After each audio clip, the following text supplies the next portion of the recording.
Welcome to Moving Parts. Menno, what's moving you this week? Oh, a lot of movement, Anthony. July is the sports month. Like every 2 and 4 years, good things come together. It's happening now. World The Cup? World Cup, last week of Wimbledon, and the Tour de France. Okay. So Unfor- a lot of Unfortunately, sport.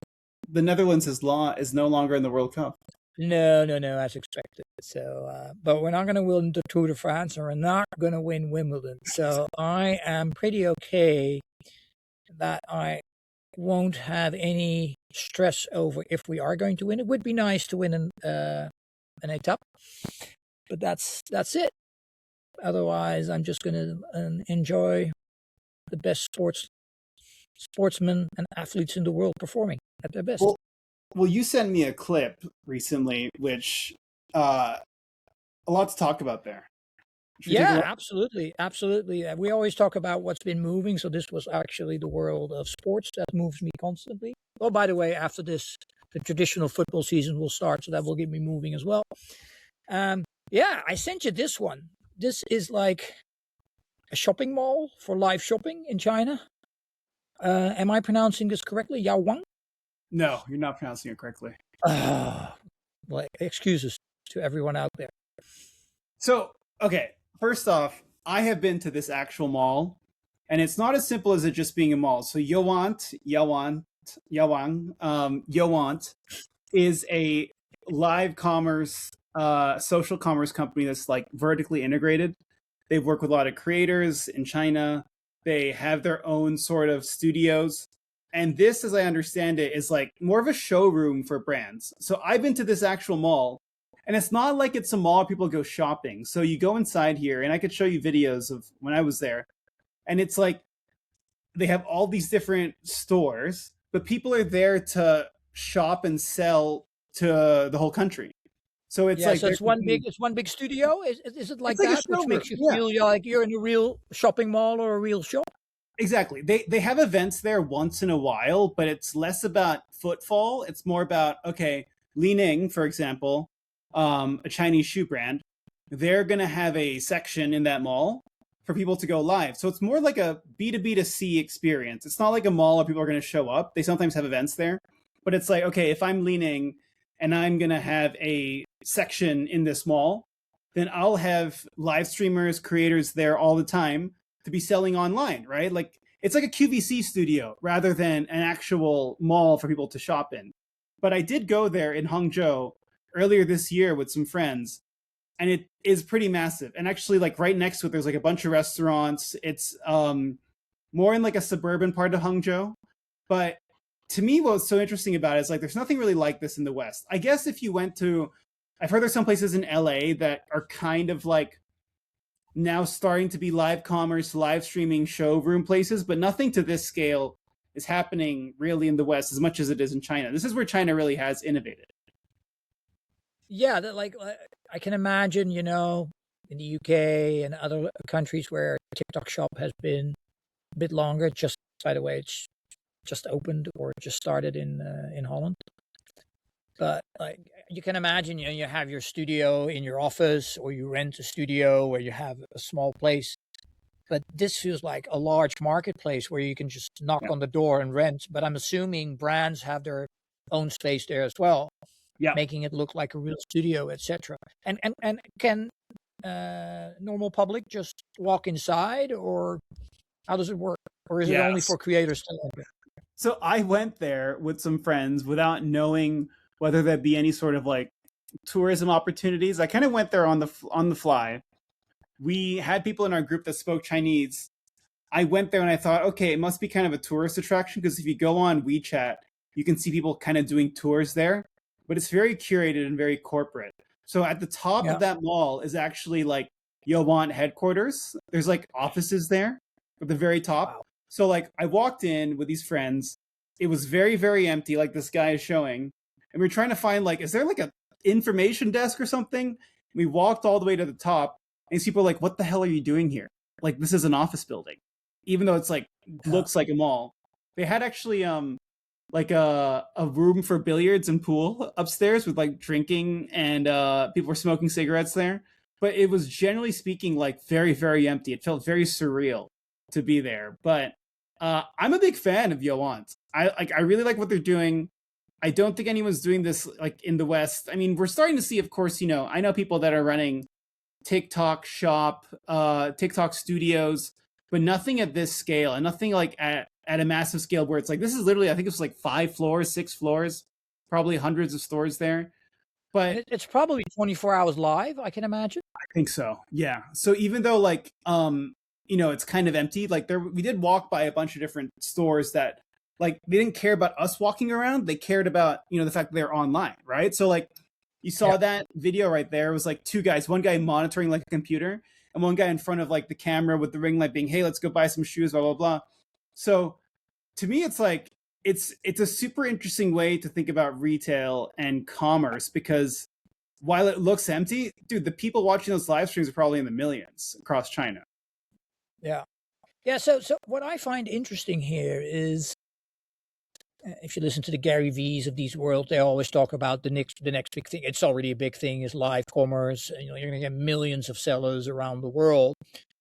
But it feels a bit like if I'm like a mom and pop shop trying to sell for my home, I am competing against these professionals here or not. Like it's competition in the feed with the algorithm to be the live stream that people watch or not. So it feels like apart from it's so live shopping still very accessible to many, but the bar is raising as it comes to like professionalism as to producing these lives. Yeah, I mean, I don't think you need to be super professional to be on lives. Like, now, that doesn't look too professional, but you are competing against some very professional. Yeah, but like you see things like I feel like if you go on TikTok live right now, at least in the UK, sometimes it's just like random like food trucks. So, okay, look at this right here, and it's obviously may not be the biggest brand. This is very popular. All these food trucks that go live. Okay, so like there are all these different food trucks that go live, right? This person right here, not a massive brand, Mr. Spud, decently big actually, 100,000 followers. But if you scroll through these, right, who is on like Nuts Bazaar? Look at this guy right here. He's selling nuts, like literally, I guess so, like packaged nuts, and he's not like a massive brand. So in a way, like I would actually argue, man, this is more democratized, right? People just don't think about it. Like if I had an ice cream shop in a small town in England and I wanted to just get in front of people and it's just me and like my wife. Yeah. Right. Like you could do this. And it's I mean, look at this. This is interesting. That's great. It looks like a quality product. But this is the wild, wacky world. And then look, then you have a big brand, MAC Cosmetics at the same time. Massive, massive brand. So to me, it's like TikTok Shop, TikTok Live. It's really for everyone. Yes Clean, you might have heard of a cleaning brand, and it's not super polished. ISO Vibe. I don't know what this is. This looks like a protein drink or something like that. But this is the beautiful, like this guy, Ginger Drinks, looks like kind of a youngish startup. Talking about healthy drinks to help with liver function. So, dude, I think you don't need to have a mall. You can just be doing this at home. These people have made some bit of an effort. You can do it at home, but what I'm trying to say is like there's only so much you can actually see as a consumer. So it is fighting for attention within the feed. Yeah. And the algorithm will serve the content which is most relevant to you. So I could imagine that but maybe that's not it. Maybe the more professional and, bigger setups might get like more attention. But then again, like if you're just like a small business and you just want to reach like everyone close to you or in your neighborhood and of course, bigger brands, it is expected that the quality is higher. Doesn't always have to be better than it and doesn't have to be more relevant. I think the most important thing, rather than the quality, is the exposure, length, and volume. So like this person here, Axel's Baked. Looks like a bakery maybe, and she's baking stuff, whatever. Now, if you are watching this person, if she goes live 24/7 for the next like month, nonstop, which a lot of people, that's what Kai Cenat does. That's why those things that Kai Cenat does, where he does these like sleepovers with Drewski and Kevin Hart, it's just long-term exposure. People are so in love with live streamers right now because you have so much exposure to them. Like people like Clavicular, you know, the looks maxing guy. He's gotten famous because he goes live. I mean, not only recent, but he goes live for like basically nonstop, right? So you are developing this interesting parasocial relationship where it's just like more exposure. Like if I watch this person for the next several hours, it's human for me to like just develop a closer relationship to this person. The same way people can like feel like a strong attachment to like actors or athletes because they've watched them so much. But with live streamers, like their whole job is just to be like on live as much as possible because volume really does matter. Look at Shane's Look at this. This is great. Look at Shane. We should be ordering a cake from Shane. Look at this guy. He's like talking. I wonder what he's talking about. Like, he's probably talking about like how great. But yeah, some days, you know, we can make like 40 trays. Some days we can make 4 trays. It's just like as and what needs. And I'm seeing he's answering a question from this person right here who's asking how many batches you make a day. Did I ever tell you the first time I bought something off TikTok live a year or two ago? This guy was like, this guy was talking about this like hydration sachets that he was selling, and he was like just in his little warehouse, looked like a closet. This guy from the north of England, and he was like super scrappy, and he was saying like how his brand of electrolytes and hydration sachets are less sugary than Liquid IV, you know, the massive brand that Unilever bought just a few years ago. So then he was answering questions. I saw like a woman named Katie asking, hey, so is this good for blah, blah, blah? What's the level of sugar? And you're just answering it live. And then I just felt like, you know what? This guy seems like a young entrepreneur. I want to help him out. I do want some hydration sachets. I bought a pack. So I bought like an intro pack for like, I don't know, $10 or whatever. Then I said, thanks, dude. Really appreciate it. And then he said, live on the live stream, Anthony, means so much. I'm going to give you an extra one right here. And he packs it right in front of me. And I felt like the most special customer in the world. Yeah, true. Yeah, right? That makes a difference. Yeah. But it's important to distinguish the difference between just being live and live shopping. Because live has been there for a long time, probably Facebook or Twitter at the time, the first one to come with it. But live shopping is, of course, like selling and not only promoting your product, but like you're a click away from buying it, and then it will be sent to you via TikTok. You buy it on TikTok, and it's fulfilled by TikTok. So that is a whole new discipline compared to just like being a food truck. Probably won't have online sales. Yeah. So this is like next level compared to just being live. Well, I think another interesting thing here is we were talking about, look, QVC UK here, a literal QVC channel. But what we're talking about here is also just like exposure and volume. And you know what's moving, Menno? The clipping economy, which you sent me a video about very recently. Because clipping it's another thing about volume. So this CNN thing, it came out yesterday. You're actually one out of several people that sent this to me. But and also there have been so many articles about clipping over the last year. It's not like this is the first one, but this person is being interviewed on CNN saying he's made millions in revenue from creating clips. I think there's a few things worth mentioning here. Like, obviously clipping can be pretty lucrative, but it's not like clipping intrinsically guarantees success. It's just a way to get more shots on goal for your content. Like, I've seen a lot of people having really hot takes saying clipping is so inauthentic. Like, you're not really a fan of that song, or you're not really a fan of that video or that creator. You just have a lot of exposure to him. To me, this is what advertising is. It's getting reach, right? Like, if you spent money getting reach via a bunch of TV ads or like direct mail or billboards years ago, it's just a modern version of that. And there's another thing in this thing you sent me where it talks about how look at this here. The advertising industry is worth 1.4 trillion. And this is outrageous, dude. You know what this guy in CNN says next? He says 1/3 of it's going to go to clipping. That is just crazy. That's just not true. Look. But even if it was half of that, like it's a big shift in the industry anyway. Yes.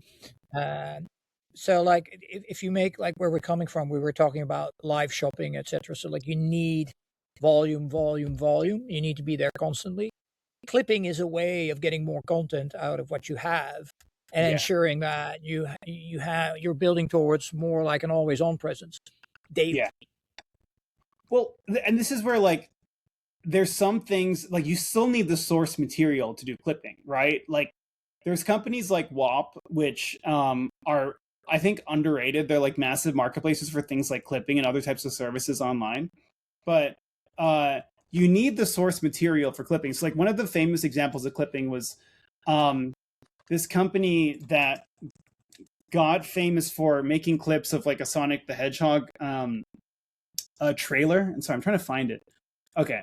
Okay. Well, first off, actually, look at what I'm seeing. I was trying to find something else, but I'm now seeing that there's like a lot of people talking about the downsides of clipping as something that is misleading, or when creators create like edit longer videos, it's become something that is now kind of seen as a dark and negative thing.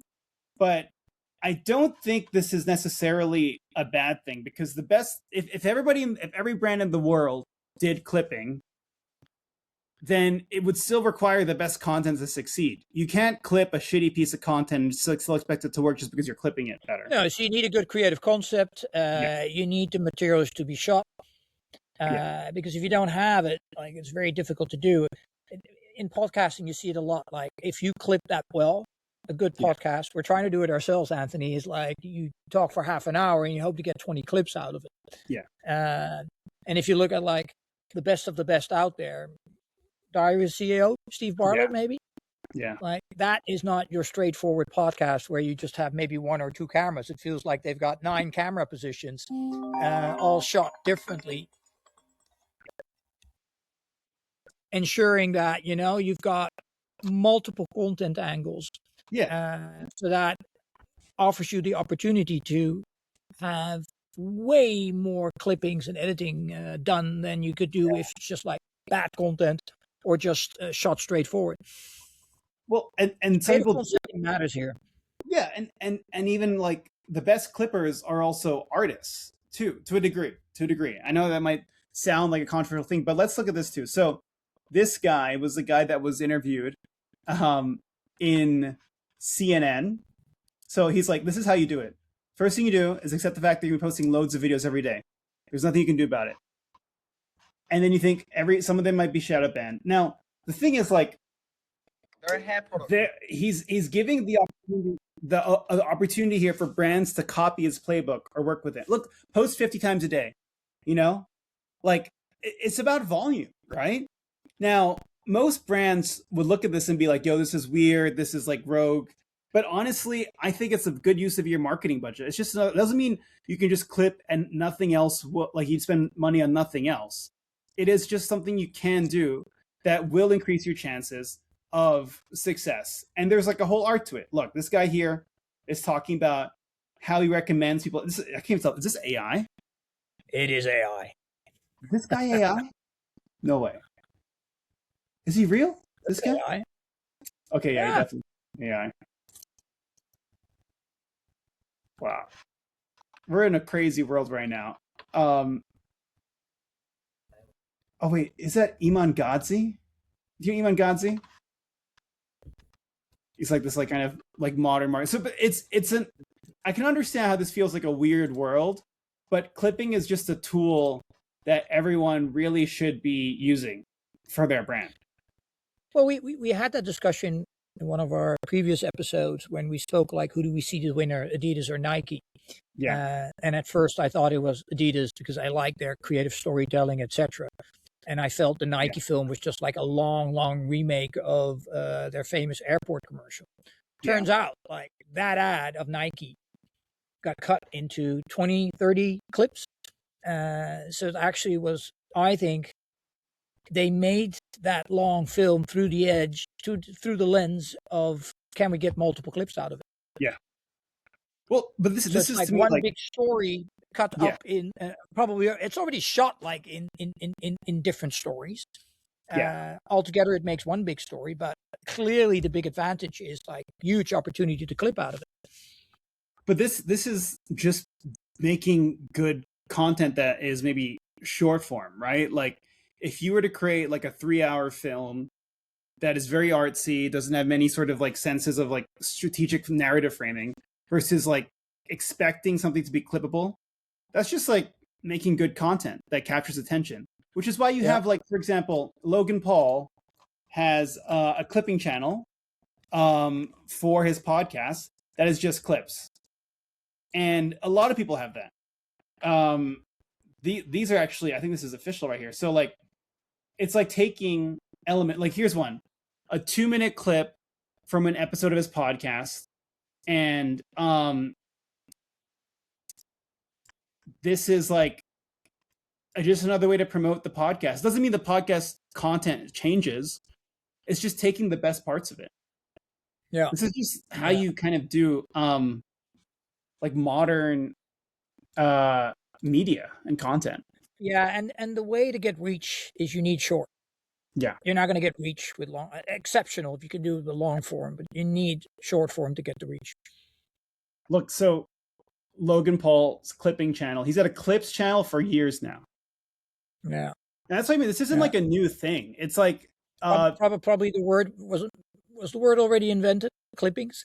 Yeah, I think so. It's just that now like people are waking up to it, right? So many of these things have been going on for a long time. It's just now when CNN talks about it, it's suddenly official. Yeah. But if you were like a Logan Paul fan, goes to show how quickly I see these new things pop up that CNN is the one bringing it to me. I knew of it. But I think when CNN talks about it, we can say it's serious business. Well, I mean, and you look at this right here. So like we could even find here clips. Let's look at the oldest. This is and look at this. 7 years ago, and this was his clipping channel, just his clipping channel. Yeah, a 2-minute clip from 7 years ago, and you can tell. Look, like it's slightly different style. Well, the thumbnails are are completely different already. Right. So these things change, and you have to be. Look at that! Like this is so different.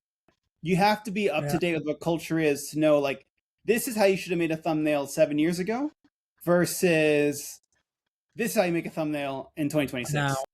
Yeah. Right? Now, certain people get this more than others, dude. You know who I'm a big fan of? I'm a massive fan of this friend of ours. Well, you have so many... You're a fanboy of a lot.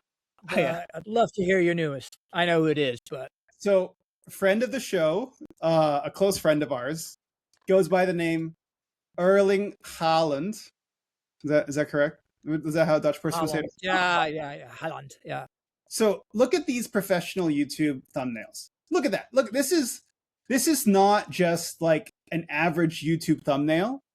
This is like Mr. Beast inspired. They probably have the Sidemen's editors on it. Look at this. You know what I mean? Like this is a guy that understands YouTube in a way that maybe we take it for granted, but you know, I was looking at, and sorry to offend your Dutch brethren, but Virgil van Dijk's not doing this, dog.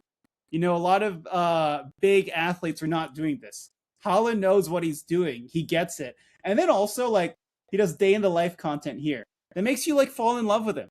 You know, it's like, I don't know if he hired a new, like, PR team or he just has always been doing this well. Or maybe, like, a friend said, yo, dude, you got to take advantage of this. But he's made lots of really good content. This is him going undercover around Manchester as the Joker. This is him going undercover as, like, Santa over Christmas. And he visits these families. It's really heartwarming.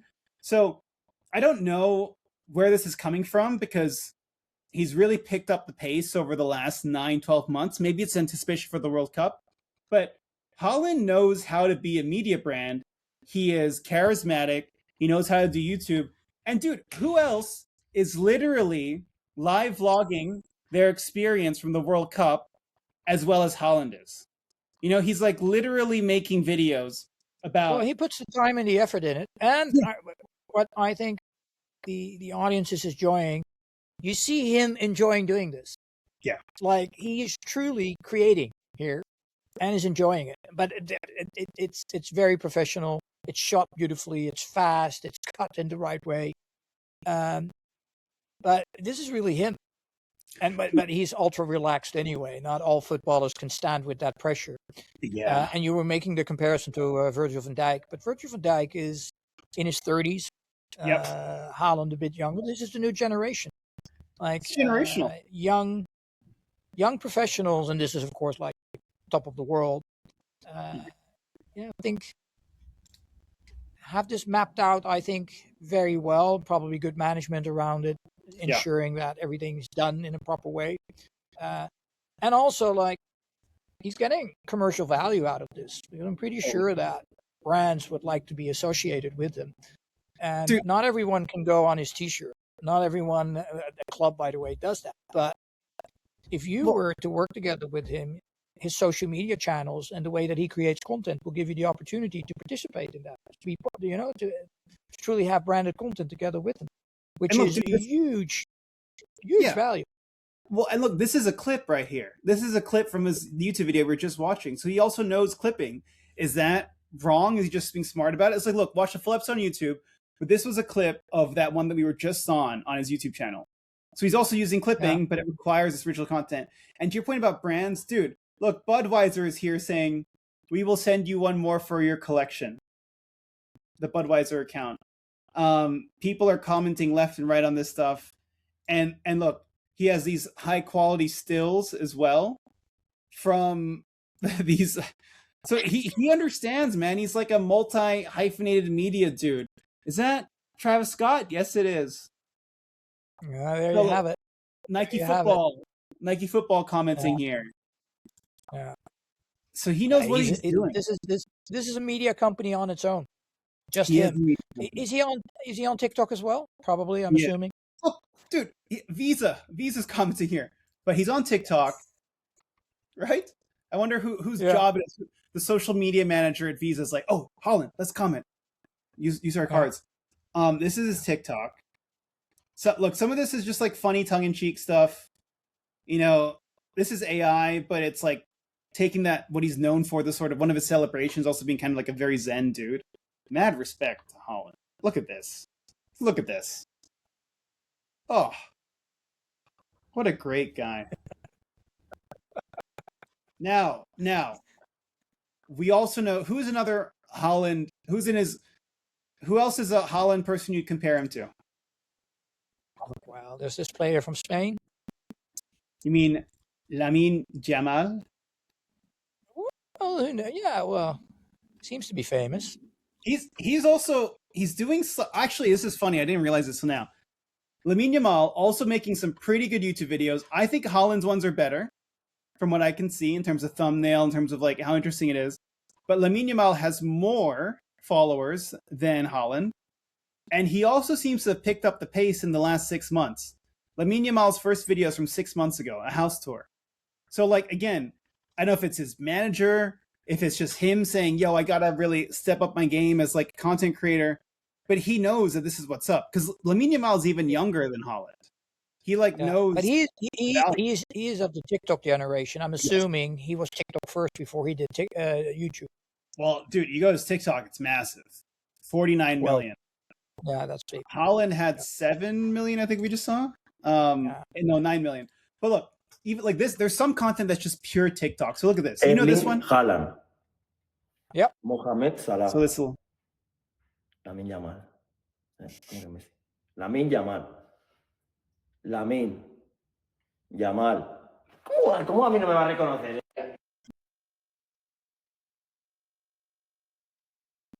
So guess how many views that's got?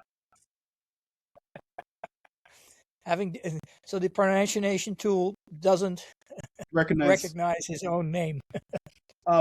Pronounced by himself. Guess how many views this video got? Ooh, 15 million? 15. Is that okay? Yeah. Am I too high? 555. Ooh. Yeah, that's insane. Like, look at this. Any brand manager in the world that would put out a video that would get 500 million, you would become the new CMO of the company immediately. You would you become CEO of the company instantly. But look, let's surpass the CMO. You become CEO. 8 seconds here, 150 million views. But this He's is TikTok first. Like he gets what to do on TikTok. He feels very exactly. natural there. He's probably on it himself. His friends are on there, etc. But also, look, man, two thoughts. The thing is, But what a we big also, difference versus like if you look at these other celebrities, we've discussed this before, like the big film stars, etc. The celebrities, they don't do this. Like there are yeah, not a lot out there. Like it's kind of strange actually that these are not actors; they're footballers. They already get a lot of exposure. That they are creating this kind of content where you see film actors. We spoke about Kendaya, where she doesn't have a TikTok account. She still gets a lot of views, but if you add up what he is doing, this is way more valuable. The frequency and the reach is so much higher. And the opportunities for brands to participate in this is very high. Well, also there are middle ground like unicorns. Like, do you know Kyle MacLachlan, the actor? Yep. So he's like done some decent stuff where he gets a bit TikToky, these 6 seconds, just kind of funny like meme content here. Like he is someone that gets it. Look, again, playing these like little games and stuff, Yeah. So like most people, who did it very early days as well? Jack Nicholson on Facebook. For the people who don't know who Facebook, that was the thing before TikTok and Instagram. But Jack Nicholson has always done like, I wouldn't say sketches, but funny small acts on Instagram. He made a lot of videos.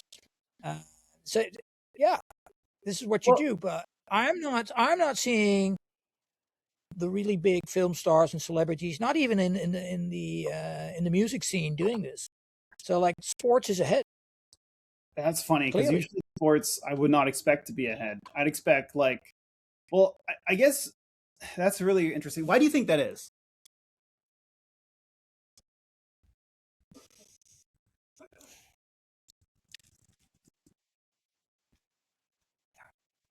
The exposure of sports is just bigger than any kind of else. Like if you're Lamine Yamal, you play around 50 matches a year. Yeah. So you're on television probably at least 50 times a year with live matches. Yeah. You're in the newspaper. The relevancy of sports is just bigger, unless you're Taylor Swift. Like everyone follows her constantly. Yeah. But otherwise, if you're so like, this is me just thinking out loud, but if you're used to being exposed that much anyway, why don't you just control it yourself? Yeah. With your own channel, because this is the opportunity for him to show who he is and who he wants to be, instead of just being the footballer, etc. So maybe it's an opportunity to be a bit more artistic or have a bit more freedom than, because if you do a press interview, if you're a music star, you can almost say whatever you want to do. People expect you to be creative, be a bit provocative, etc. But if you're a football player, there's so many commercial strings attached. You're not allowed to say a lot. You can't blame the coach. You're not allowed to. And via this, you have the freedom to express yourself how you want to be. But I think this also goes back to volume, right? Because like, I was just showing you this Fred again, one of the more forward-thinking DJs, musicians in the world, very much in tune with social media. Look, he's basically just posting stuff. Big fan of him. Big fan. Right? Yeah. He's the man. But Lamine Yamal, it's like if Fred wants to not go on tour and like hide at home and not post it all for like the next year, he can. Lamine Yamal can't. No matter what, he's going to be playing for his club. He's going to be playing maybe in the Champions League. He's going to be playing at the World Cup. And like, he has no days off necessarily. Like athletes. Hardly. Yeah, like respect. Like actors have days off. Like if you're, you probably don't even like, maybe this is another thing too. It's like, you don't even need to have exposure, because if you star like Tom Holland, right? There's a new Spider-Man film coming out. There's gonna be so much money pumped into like press releases, press junkets, all the ads, etc. He doesn't need to do anything. Like Tom Holland that has no social media. So he's like, I don't care. Like I will just be part of whatever marketing we need. Just tell me where to show up. I'll go on Hot Ones. I'll be on Late Night with Jimmy Kimmel, but I don't need to do anything else. Like it's all kind of decided for me. and there's no harm to my career as well. Same with Fred again. It's like Fred again could be like, okay, I had a really great few weeks, but that was really exhausting, and now like I'm not going to post for a long time. I mean, that's totally fine as well. Maybe his next album comes out in 2 years, and between now and 2 years, he just chills out a bit. Lamine Yamal cannot do that. When you're in, you're in. It's like he is a football player for the rest of his playing career, for the next 10 years or something like that. He can't take like a season off. You know, he can't take like a week off. He just has to be playing nonstop. So what that means from like a volume perspective is like you are literally going to be seeing, whether he likes it or not, you're going to be seeing Lamine Yamal on every match for the next several years. While actors can take time off. Fred again can take time off. They will get time off because there's not always a movie to play in or a Netflix series. Exactly. Yeah. I think that's a really that is big. And maybe for him this is like leisure time as well. You know, like relaxing. You can't go everywhere. So yeah, and I think it's probably also rewarding to see the numbers. Yeah. He's got to like it that he did. How many views was that on that video? 500 million. That one. 500 million. So, all right. Yeah. There are not many videos out there that got 500 million. And the thing is too, I mean, like, look, it is fun. Look, Visa here. Visa and Lamine Yamal.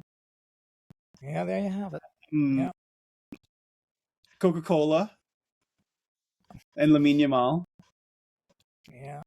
He did one with McDonald's. With Lamine Yamal. Yeah. So does he have any fashion brands? Probably. Probably.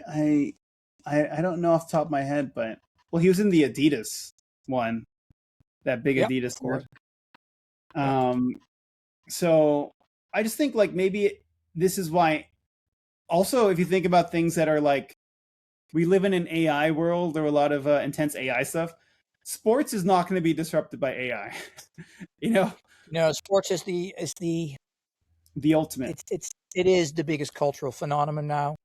It's the only thing that will attract live viewers apart from news. But news you can do. Well, which is why also online. I have a subscription with all sport channels.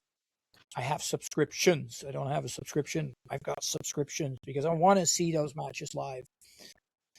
And it is the last frontier out there as it comes to attracting linear viewers.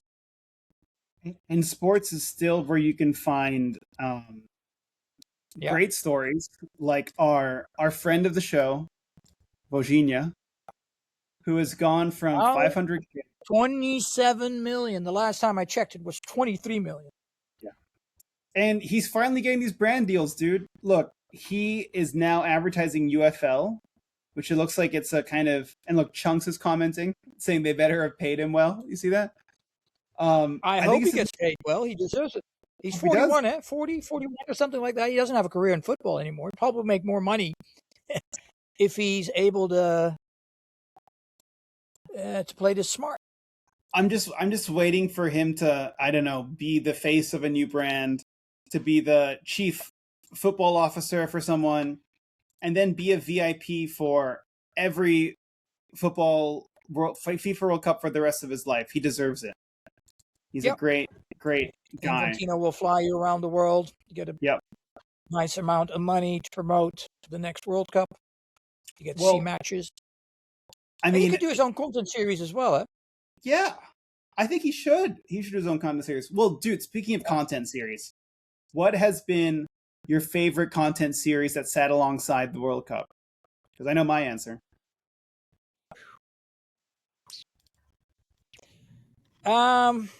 Yeah. Well, I've been saving some new series that are going to go online. Already are. One is new episodes of Games of Thrones. Okay. No, I don't want any spoilers, so I don't know what's happening. And Silo. There's a next season of Silo coming. So I'm waiting for the sports month to end. And then I'm going to dive back into my my Netflix's, HBO, and everything else. Well, I have... yours? a series that is sitting alongside the World Cup called Sports Multiverse Studio. So look at this. This is a guy who was featured in the New York Times because he's an LA-based AI artist creator who makes these like anime-inspired series about the World Cup. So this is him talking about making basically like an anime. And look, wait, Corona. Was that an insertion? Was that an ad, or is that just like his creativity? But he basically makes like anime-inspired matchups or like between these different teams about to play each other. So this is Mexico versus England. But dude, Kalshi is sponsoring it. Yeah. Kalshi is flooding the zone here, and they've been doing it for a while now. So like every single game, like this guy's literally posting pretty much every day a basically anime-inspired video that narrates whatever happened in the most recent game. This is him talking about Spain versus Portugal, Argentina versus Egypt, USA versus Belgium. So this is like 3 a day. It's insane. I couldn't do it without AI, but it's really, really, the volume is high and it's fast. And note that word, volume. Like, didn't we say volume, speed, and relevance are the 3 most important things a brand should be doing? Now, imagine if you hired this guy. Look, apart from Kalshi just like sponsoring him, what if you hired this guy to like create content for your brand part-time? It's probably a pretty good use of that money. Absolutely. And you've spoken before about like anime and how it's related to, it's Corona. There, I saw it. It's related to footballers, etc. It's spot on. But the trick here is to be super relevant as it comes to the games played, etc. Like you need to be timely, and you need to produce very fast for that. It's a creative skill. I couldn't have come up with all these storylines. I mean, there's an element to which, like, you know, he knows, okay, Cape Verde is fighting against Argentina, and it's a close one. But for him to come up with this, he knows how to do storytelling and how to prompt, definitely, right? And this like idea of like King Messi and this sort of like medieval theme thing. That, I mean, maybe there was like a prompt that helped him out here, but not everybody can do this. You know, like it does take a certain level of skill here, which is I got a lot of respect, a lot of time for. Yeah, this is great. Yeah, I know you like it. And there's another thing that I think I forwarded you today. Are you talking about the fake trick? Talking about Champagne Poppy. Yeah, there we have him. Yeah. Tell me what's going on here. Yeah, so like he's looking at his online gambling or casino. I'm assuming it's a casino, where the counter just goes through. Yeah, it just goes through the roof, and I think he ends up winning $30 million. I think so. $30 million. There's a long video where it just is it wheels that spin? Yeah, some kind of sort of. And the counter's just adding up all the time. And apparently it's the counter stops at $30 million that he wins. I mean, does it matter if this is fake or not? I don't know. So like, what are the chances of winning $30 million on an online platform? I think the chances are super, super low, but it's just a commercial. Okay, look, here's another thing. The chances are super, super low. How big is the chance that one of the biggest rappers in the world gets to win it, gets to film it? Okay, I think this is clearly like a joke, at least in my eyes, that is rage baiting people. It's an awareness play. People are talking about it because it's so outrageous. I'm not a fan of Stake, but in terms of capturing attention and eyeballs, it's working. I'm looking right now, there's tons of articles of people like commenting on it. Drake says, oh my God, over 70 times the 30 million max win in Stake ad. Look here. This is on Complex. Definitely not staged or anything. Wow. And then, right? And then like he posted it on Twitter. He's come under a lot of fire for his association with Stake. Dude, people have sued Stake. But I guess like look, this Pokimane, the big streamer, is saying she's really upset that Drake was involved in it. But I guess he just doesn't care. I guess Drake just doesn't care. The money's too good. It's okay to promote it. Yeah. Question that I have, is it okay to show that you've won 30 million? I'm pretty sure that a lot of people will think, wow, 30 million. I'm happy with winning 1 million or 100,000. If he can win 30 million, my chances are very high to win something as well. Well, dude, it looks like the CEO of Stake. Oh, even responded. Yeah. Yeah, not even pissed. Look, so this is all, dude, this is all kayfabe. We're all just playing a game here. It's all a simulation. Yeah. So, well, that's the attention. That's the thing for sure. And the question is, do their target group, do they actually care? Probably not. It just puts the brand of the platform top of mind again. The conservative, it will attract new consumers. The conservative parents who would be against this are not going to be part of Stake anyway. No issue there. No issue there. If you were, look, this is Drake's Instagram. One of the most followed people in the world. It's just Stake ad after Stake ad. He is. He doesn't need the money. I wanted to say he really needs that money. I hope he can now afford a house. House number 10. Look, he's making you look fun. Look at this. Janice Day. Stake and Drake. Look, this is just, honestly, think about it. Okay. However much money Stake put into this, probably positive ROI. If you have the cash to basically buy off Drake, you should do it. Most people just don't have the cash. Yeah. Nor are they willing to do this kind of stuff. Because it's kind of wild. Yeah. It's kind of out of pocket. Kind of crossing the line. Maybe the Drake deal is already bigger than the 30 million on its own. I thought it's supposed to be 100 million. Ooh, wow. Okay. Now it's 130 million, or is the 30 million part of the 100 million? I mean, you never know the actual. Nope. This is the thing. We're asking these questions. We're talking about. We mentioned the word Stake 20 times in the last 5 minutes, and they should have paid us for that. So we're more than open to a Stake sponsorship. But it's the kind of right. This is the kind of thing where look. This is his post. This is it. Yeah. He's clearly in bed with them. Yeah. And this is the kind of stuff. So allegedly, yeah. So good. Maybe has marketing. Yeah. Maybe he has Stake stocks as well. I'm sure. But look, again, if Stake is really getting a lot out of this, and if I'm looking at them right now, world's largest casino. Look, probably good use of use of their marketing budget. Yeah. So well, it's great to see that. Is this Meta? It's Meta. Huh? No, this is Instagram.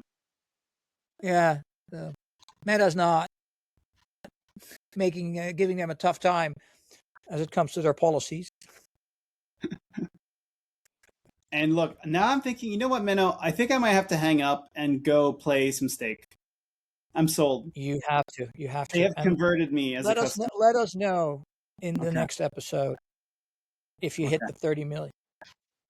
I look 433, dude. One of you're one of your favorites in Stake. So Dutch company, yeah. Okay. Yeah, you see Stake integrated. They have their logo in a lot of content out there. You see it everywhere. Okay, so I'm gonna go gamble. Right. And it's been another great week of moving parts. I'm gonna open one as well, and let's see next week who's the big winner. Okay, awesome. Keep on moving. You too. Keep on moving. See ya.